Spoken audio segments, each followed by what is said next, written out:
Obviously, you just saw Gaethje versus Paddy Pimblett for the interim title. Earlier, Topuria posted, I'm dealing with some personal problems, so I'm not gonna fight the first quarter. So the winner of Gaethje versus Paddy will be the interim title, and then they will face Topuria. Is it publicly? There's like a divorce. Oh, yeah. Well, she's taking photos with rappers and shit, putting it on Instagram. No. Yeah. They try to Put a fucking knife right in your spirit. This is the mother of your children, and this lady is a monster. There's a lot of ladies like that because you hooked up with a guy who's an incredibly special human being. You not just UFC world champion, but a 2-division world champion superstar who the whole world wants to see, and you're his wife. So you're like, oh, look at me. And then he doesn't want to be with you anymore. Well, I'm gonna take you down. Reputation destruction. That's what they really are. Dana White has been forced to respond to one of the most uncomfortable and disruptive situations the UFC has faced in years. Ongoing divorce issues involving Ilia Topuria, along with serious allegations of domestic abuse, have sent shockwaves through the sport, throwing an entire division into uncertainty almost overnight. To be clear, these are allegations and not confirmed facts. However, the impact has already been significant. Topuria, one of the UFC's most dangerous and marketable champions, has reportedly stepped away from competition and vacated his title to focus on his personal life, legal matters, and most importantly, his children. Actually, I met my wife in Miami. Really? Yeah, she was living there. Damn. Who says you can't meet your wife in Miami? You can find your wife in any place in the world. You hear that? Put that on Only in Date on Instagram. You can meet your wife in Miami. Alright, that's right. Put it on Only in Date, it's hilarious. Everywhere. But why are you saying that? Huh? Why are you saying that? Everyone says that. Because you go to the party and this is the only place you see. But you don't know there are another part of Miami of people that just they want. They're normal. Yeah. Yeah, I know. Best place to work out too, Miami, because you can just walk outside and run in the water. You know what that means? Like when you know what I'm saying? Like somebody that knows to say something that triggers. They see your face is saying something though. I think the only person is my wife, probably. She's the only person. No one else, I think. Seriously? I think so. That's very good. Yeah. You know, because you know that is a big strength of a lot of great ones were like that. Some of it wanted it. Some people wanted it. Like Michael Jordan's was, he wanted you to say something to him. Yeah. And then he would convince himself that you said something about him really bad. And then he wanted to kill you. That's what Michael would talk about. You know? Yeah, but at the end of the day, he was playing basketball. Right. And I have enough of that energy that I wanna go in and take a... Right now, Topuria doesn't have that option. Vacating the title has thrown the division into chaos. Contenders are scrambling, plans are being rewritten, and fighters no longer know who or when they're fighting. Fans are left with one question. When does Ilia Topuria return, and in what form? History shows some fighters come back weakened by personal turmoil, while others return more dangerous. It's fueled by emotion and something to prove. News regarding Ilia Topuria, because I do think that as of this morning, it's probably the biggest news of the day. So obviously by now, you know that he is not fighting on January 24th. You know that he is taking a bit of a break. You know that there's an interim title on the line at UFC 324. You know all that stuff and more. Well, over the weekend, he spoke to ESPN Deportes. I want to play those two clips in a moment, but I want to start with the new news first, if you will, because he posted on Instagram this morning an update on his status, and he also discussed what he's been going through. And I think it's worth reading because this is the most he has said about all of this. Over the past several weeks, I've made the difficult decision to temporarily step away from defending my title. This was not a decision I took lightly. However, when circumstances arise that threaten your personal integrity, your family, and your reputation, there comes a point when you must address them directly. In recent months, I have been subjected to severe and unacceptable pressure, including threats to disseminate false allegations of domestic abuse unless financial demands were met. These allegations are entirely unfounded. The truth is not a matter of opinion, it is a matter of evidence. All relevant evidence has been carefully preserved and documented, including audio recordings, written communications, witness statements, and video material. This evidence has been submitted to appropriate judicial authorities in order to pursue legal action for attempted extortion, falsification of evidence, misappropriation of funds, and personal property, and multiple threats. My initial decision to remain silent was made solely to protect my children, who are the most important part of my life. However, I've come to understand that silence under these circumstances does not protect the truth. It allows false narratives to take hold. Many individuals have faced similar situations, and time and again, the legal system has ultimately clarified the facts. Today, I'm stepping forward not only for my family and myself, but also to demonstrate that no one should be forced to yield to intimidation, manipulation, or fear. Those who know me can attest that I have never engaged in violence of any kind, and that my life and career have always been guided by discipline, respect, and integrity. I have full confidence in the judicial process and will allow the legal system to determine the facts based on evidence. Out of respect for my children and the ongoing legal proceedings, I will not be making any further public statements. I respectfully ask that speculation be avoided and that my family's privacy be honored during this sensitive time. The truth does not require volume, it requires facts. Thank you, Ilia Topuria. So that is heavy duty stuff. Obviously, we knew that he was going through some personal issues and there's rumors online, and I didn't want to partake in any of those. I had not heard any of this. I had to dig into this. I guess I misunderstood. Ilia Topuria made headlines. My belief through the headlines is that Ilia was walking away from the UFC championship belt, thus elevating Justin Gaethje and Paddy Pimblett to undisputed title. Now, once I dug into this, I can't quite recall why I thought it in the first place. I mean, once I dug into it, there was nothing in the article that said that Paddy and Justin was going to be undisputed, or that the UFC was accepting, or that Ilia was surrendering a belt back. And I was talking with Daniel Cormier. Daniel's always got the inside scoop.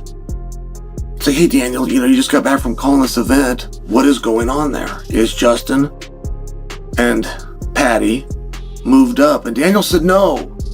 He said that essentially in all of these articles and all of these news waves that have now just come out on Ilia Topuria, it's repackaging what we already knew. It was Ilia coming in front of this thing and saying, hey, I'm dealing with some big stresses in my personal life, and one of the great concerns that I have is that there's going to be a claim made against me for domestic violence, and I'm sitting here and I'm just waiting for this shoe to drop. And until it does, and until I can deal with that, try to work my own personal things back into order, I won't be competing. Now, I think a lot of you are going to hear what I just said and go, hey Chael, you're 2 weeks late on the story. No, that is the story. The story is that this made headlines for something that we were already told a couple of weeks ago, and there is no escalation from that, meaning Ilia Topuria is not vanquishing or having stripped from him the title.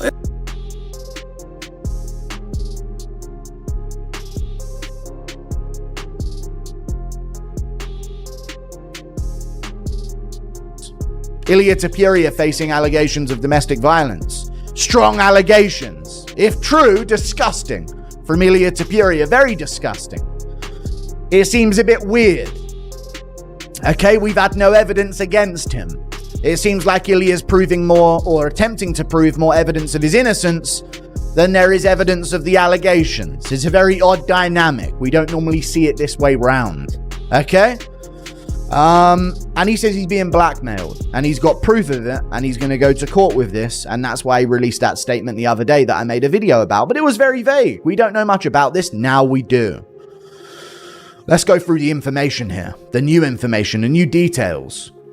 More information has been revealed regarding Ilia Topuria's breakup with Georgina Uzcategui.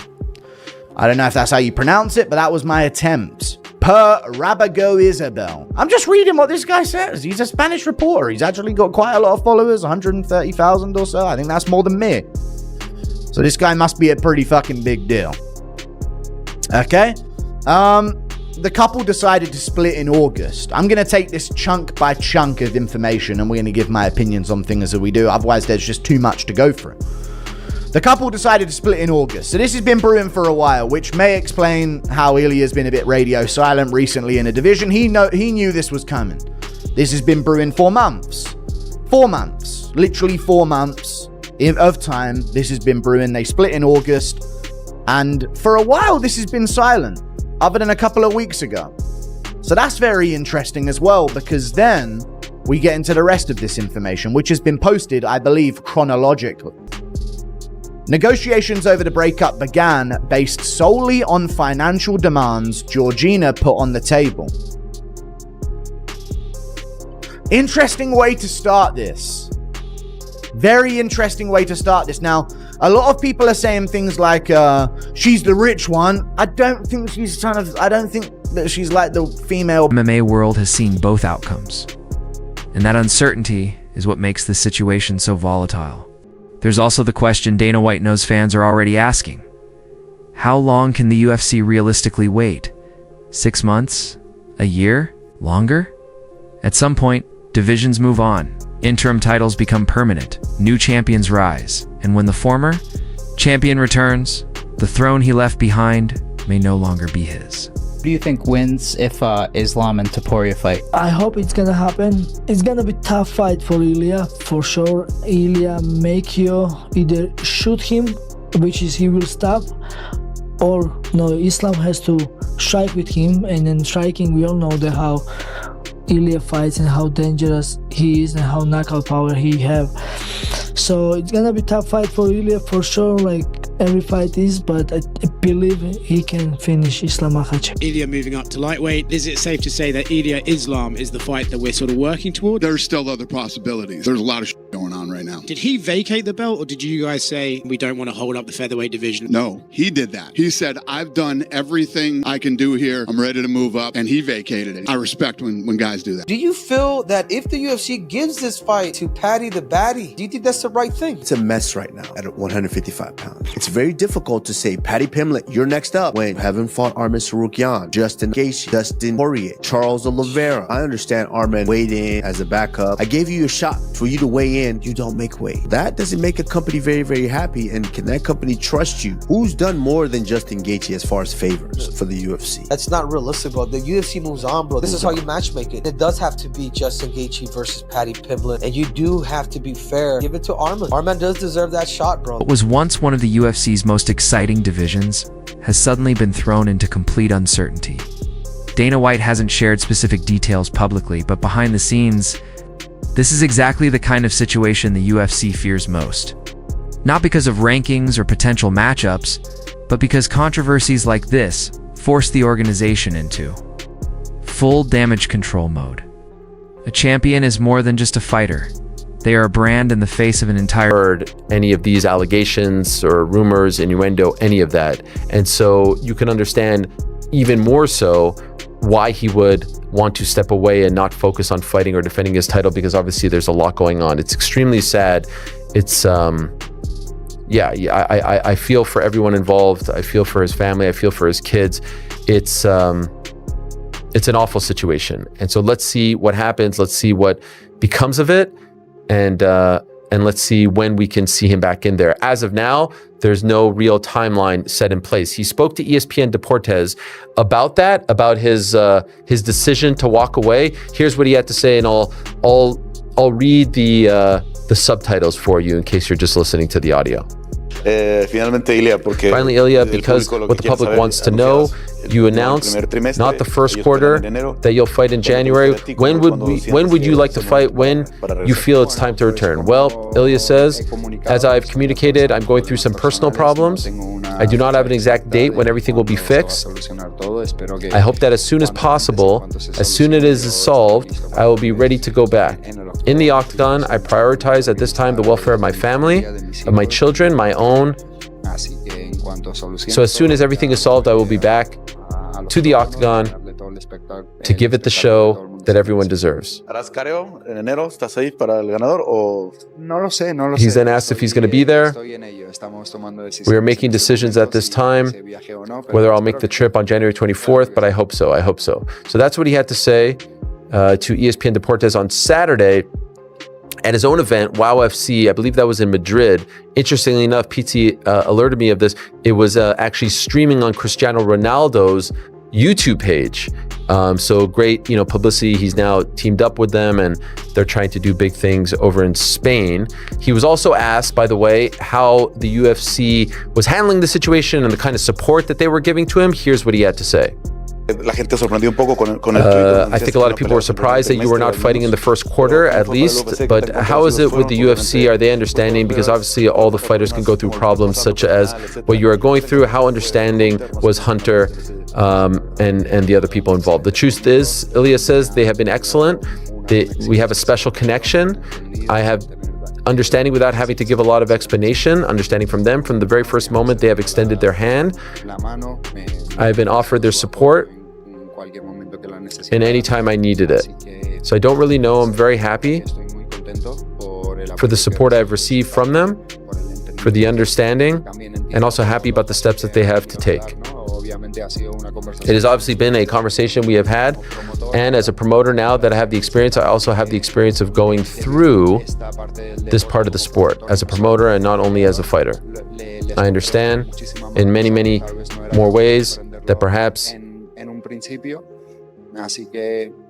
So I am very happy, to be honest, because of the relationship that I'm starting to have with the UFC and for the understanding that they have had with me. So there you have it. He is very happy with the sport. He did also say that he wants to finish his MMA story and then go into boxing, but that's a lot of steps away. It's actually, all of these articles going around, all of these stories you're going around, you're hearing about Ilia Topuria have no direct tying to Paddy the Baddy and Justin Gaethje. I get where this is confusing. I even asked Daniel that. I said, hey man, what am I missing? I get the severity. I get that we don't want to lighten up a personal topic, and when domestic violence is thrown in there, I get that we don't want to do that. I thought we dealt with this a couple of weeks ago. Is there about to be a legal charge? Is there about to be an investigation? Is there something new coming from this? And the answer was no. But it's got Ilia in a panic.